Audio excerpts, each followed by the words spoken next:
नमस्कार साथियों, पिछले वीडियो के माध्यम से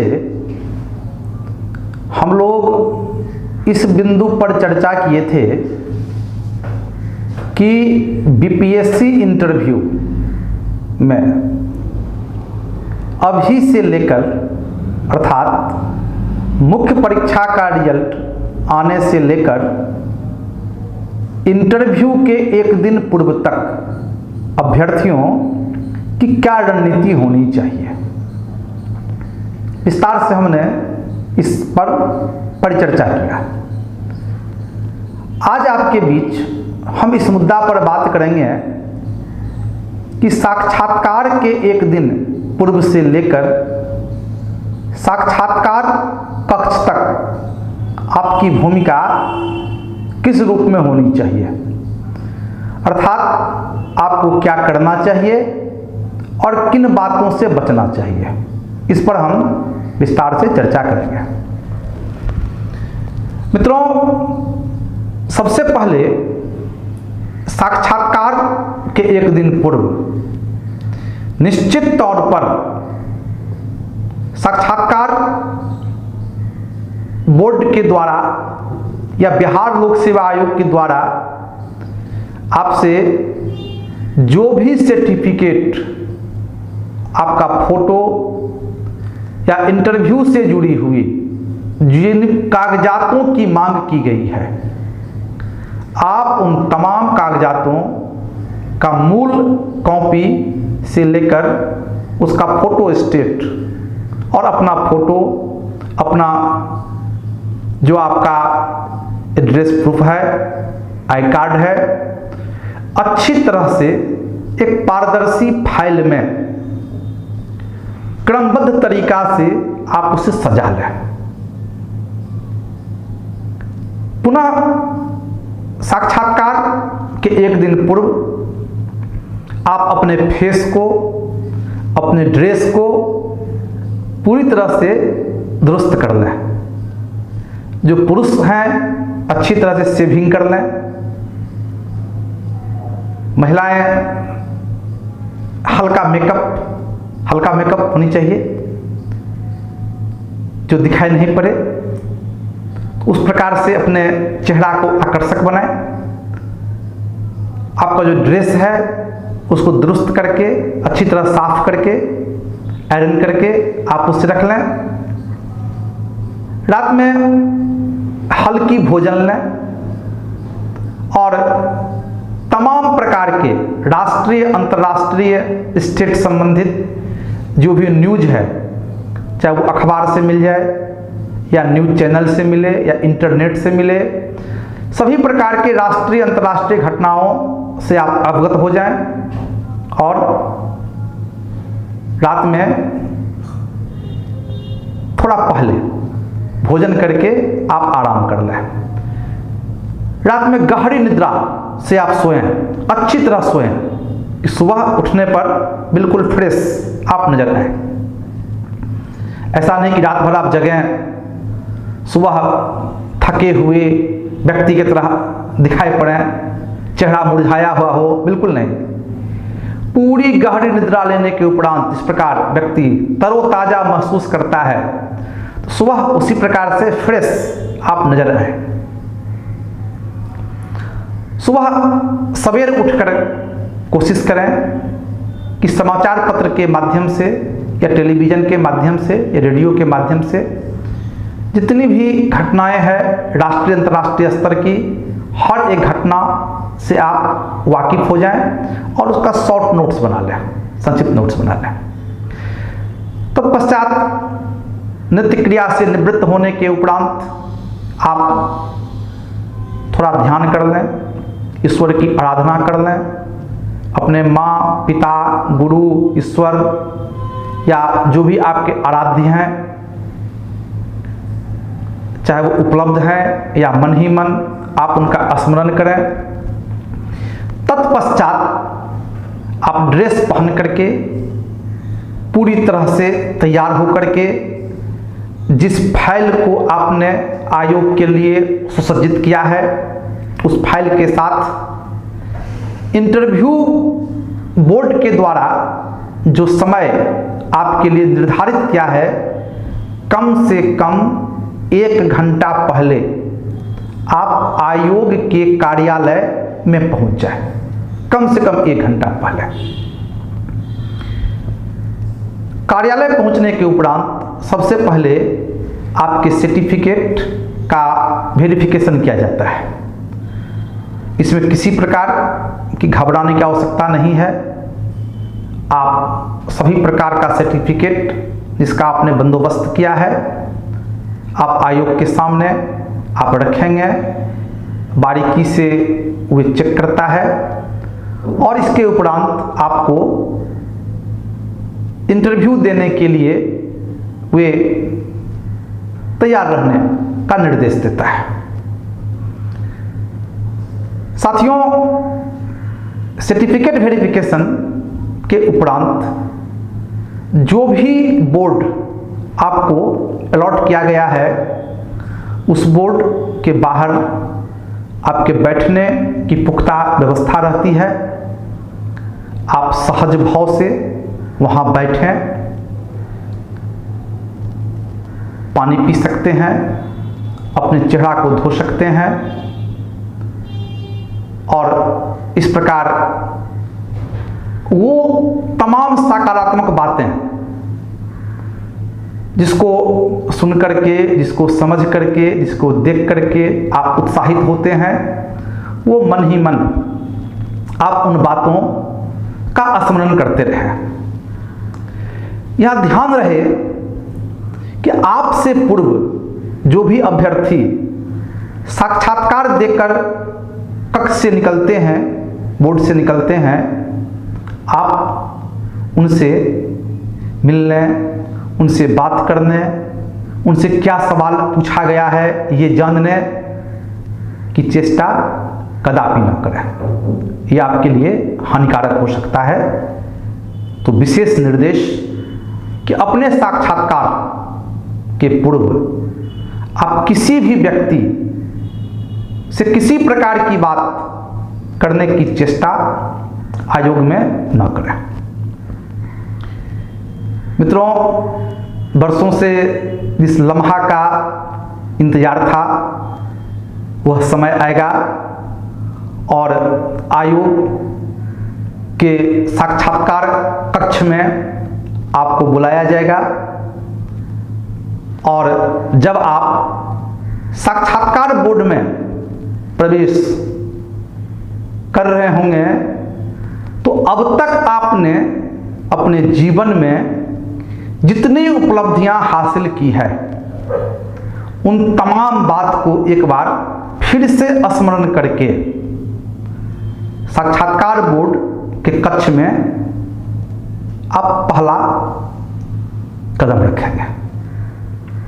मित्रों, यहां ध्यान रहे कि साक्षात्कार बोर्ड में अनुमति लेकर प्रवेश करें।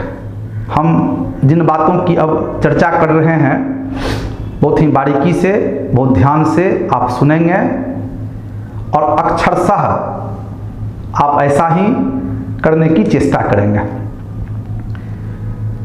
बोर्ड में सामान्यतया 4 से 5 सदस्य होते हैं।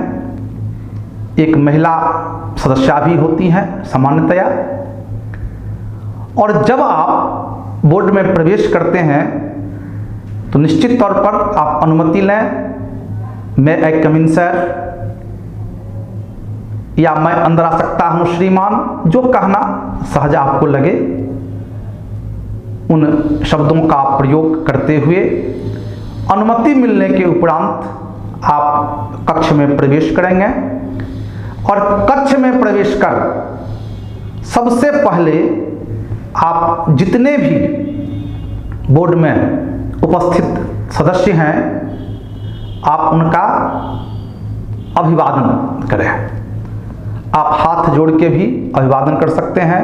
नमस्ते सर, नमस्ते मैम, प्रणाम सर, जो कहना आपको सहज लगे निश्चित तौर पर अभिवादन करना आप ना भूलेंगे।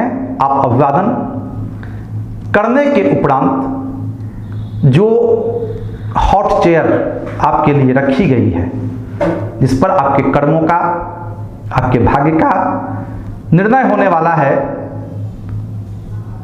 उस कुर्सी के बगल में आप खड़ा हो जाएंगे। आयोग के सदस्य के द्वारा बैठने हेतु आपको इशारा किया जाएगा, आप बैठेंगे और बिल्कुल 90 डिग्री पर आप बैठें, सीधा बैठें, दोनों पैर को आपस में सटा लें और साथ में अपने हाथ में हाथ डालकर इस प्रकार से आप बैठें ताकि आपका अंग गतिशील न हो। आयोग के समक्ष जो टेबल रखी गई है, उस टेबल को आप टच ना करें, उस पर आप अपने कागजात वाली फाइल ना रखें या किसी भी रूप में कोशिश आपकी होनी चाहिए कि फाइल आप ना छुएं, टेबल ना छुएं। यदि आप अपने साथ कक्ष में फाइल लेकर गए हैं तो फिर कागजात भरी हुई फाइल को अपने पास इस प्रकार से आप सुरक्षित रखें। बंधु, इसी के साथ आपके साक्षात्कार की प्रक्रिया की शुरुआत होती है। आप चेयर पर बैठने के साथ थैंक यू सर, धन्यवाद सर कहना ना भूलें, अर्थात अनुमति लेके प्रवेश करना है, प्रवेश करके अभिवादन करना है सदस्यों का, अनुमति मिलने के उपरांत बैठना है और तत्पश्चात थैंक यू सर, धन्यवाद सर करना है। इसके साथ साथ ध्यान रहे कि बोर्ड में जितने भी सदस्य होंगे उन तमाम सदस्यों के साथ आपका आई कांटेक्ट बना रहे। आई कांटेक्ट, आप ऊपर ना देखें, आप नीचे ना देखें, अगल बगल आप ना झांकें, आप बोर्ड के सदस्यों के साथ अपना आई कांटेक्ट लेवल बनाकर रखें। आई कांटेक्ट आत्मविश्वास का परिचायक होता है। साक्षात्कार के दरमियान आत्मविश्वास की बहुत बड़ी भूमिका होती है। आप आत्मविश्वास के बल पर बड़ी से बड़ी जंग जीत सकते हैं, बड़े से बड़े इंटरव्यू में बोर्ड का विश्वास जीत सकते हैं। तो आई कांटेक्ट रखें। इसके साथ साथ अपना फेस को स्माइलिंग यानी मुस्कुराहट से भरा हुआ अपना चेहरा रखें। यहाँ ये कहना गलत होगा कि आपके भीतर इस समय डर नहीं होगी, घबराहट नहीं होगी या फिर क्या होगा ये आशंका नहीं होगी, क्या सवाल पूछे जाएंगे बोर्ड के द्वारा, ये प्रश्न आपके मन में नहीं उठेगा। परंतु इन तमाम बातों पर विराम लगाते हुए आप आई कांटेक्ट रखने के साथ साथ अपने चेहरा के ऊपर मुस्कुराना रखेंगे, क्योंकि मुस्कुराहट, आपका मुस्कान आपको अंक दिलाने में काफ़ी सहायक होगा। मित्रों, जब वार्तालाप की शुरुआत होगी तो हिंदी माध्यम में भी हो सकता है और अंग्रेजी माध्यम में भी हो सकता है। ऐसे बता दें आपको कि इंटरव्यू में बिहार में मीडियम का कोई महत्व नहीं है। आप जिस भाषा में सहज तरीका से, स्पष्ट रूप से, सुगमता पूर्वक और शुद्धता के साथ उत्तर दे सकते हैं, आप उन भाषाओं का चयन करें।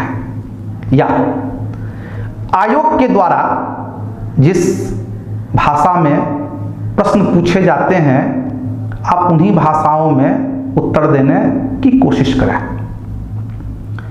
बिहार के बच्चों का सामान्यतया अंग्रेजी कमज़ोर होता है, इंग्लिश कमज़ोर नहीं होता है, लेकिन अंग्रेजी में बोलना थोड़ी झिझक होती है, तो इससे घबराने की आवश्यकता नहीं है। यदि बोर्ड के सदस्य के द्वारा आपसे अंग्रेजी में सवाल पूछा जाए तो आप बोर्ड से ये सिफारिश करेंगे कि सर मैं हिंदी में जवाब देना चाहता हूँ।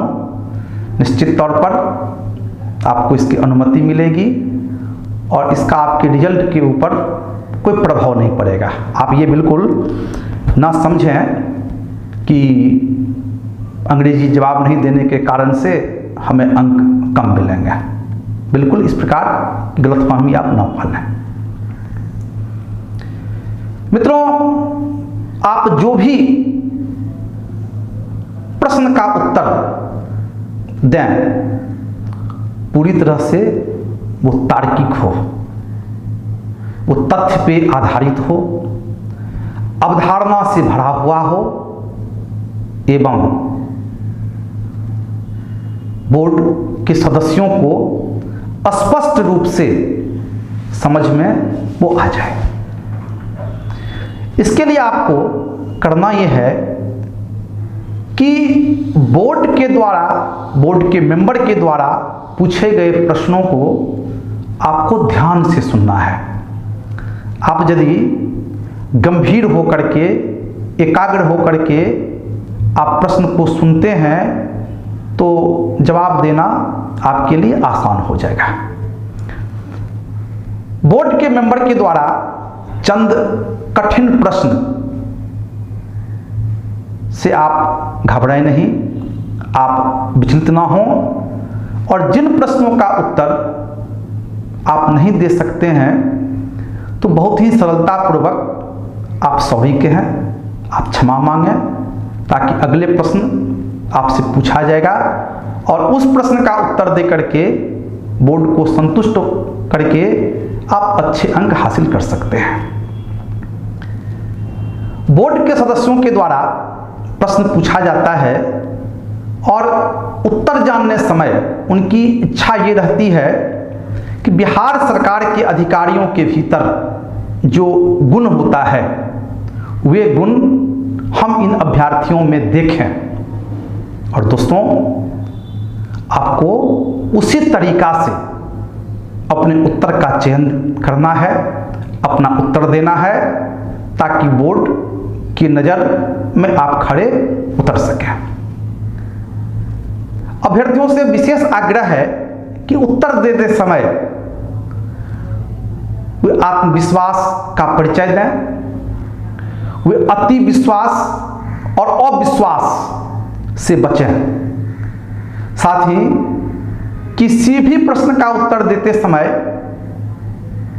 वे अति उत्साह या उग्र प्रदर्शन ना करें, सहज भाव से उत्तर दें। चाहे एकेडमिक से जुड़ा हुआ प्रश्न हो या वैकल्पिक विषय से जुड़ा हुआ प्रश्न हो या अभिरुचि अंतर्राष्ट्रीय राष्ट्रीय घटना से जुड़ा हुआ प्रश्न हो, सहज भाव से उत्तर दें। आप अच्छा करेंगे।